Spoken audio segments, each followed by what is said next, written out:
In today's video, I'm going to teach you how to cancel your GoHighLevel subscription. We'll walk through the process step by step, so you know exactly where to click and what to expect on each screen. By the end, your subscription will be properly cancelled, and you'll avoid surprises like unexpected renewals or charges. First, open your browser and log into your GoHighLevel account as you normally would. Once you're logged in, you should land on your main dashboard. This is the home area where you see your accounts, pipelines, or other agency tools.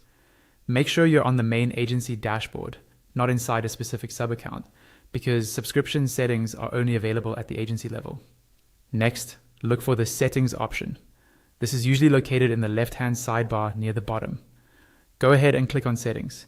This area controls your account-wide configuration, including users, company information, and most importantly for this video, your billing details. Within the settings page, find and click on the billing section. It may be labeled simply as billing, and it's the place where your payment method, invoices, and subscriptions are managed.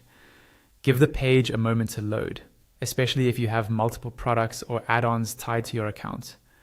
On the billing page, look for a link or text that says something like, "Want to modify, cancel your subscription?" This is usually near your current plan details. Click on that link. It opens up the controls you need to change or cancel your existing plan instead of just viewing invoice history or card information.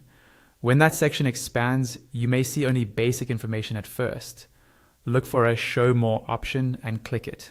This reveals additional options related to your plan, including the cancellation button, which might be hidden by default to keep the interface simple.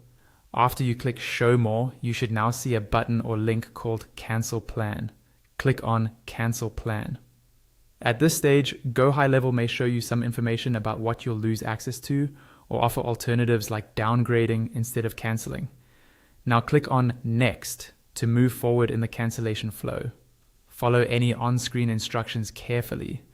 You may be asked to confirm your reason for canceling or to review the final date of access. Finally, complete the cancellation process by confirming your choice on the last screen. Make sure you wait for the confirmation message that your subscription has been cancelled. And if you want extra peace of mind, take a quick screenshot or check your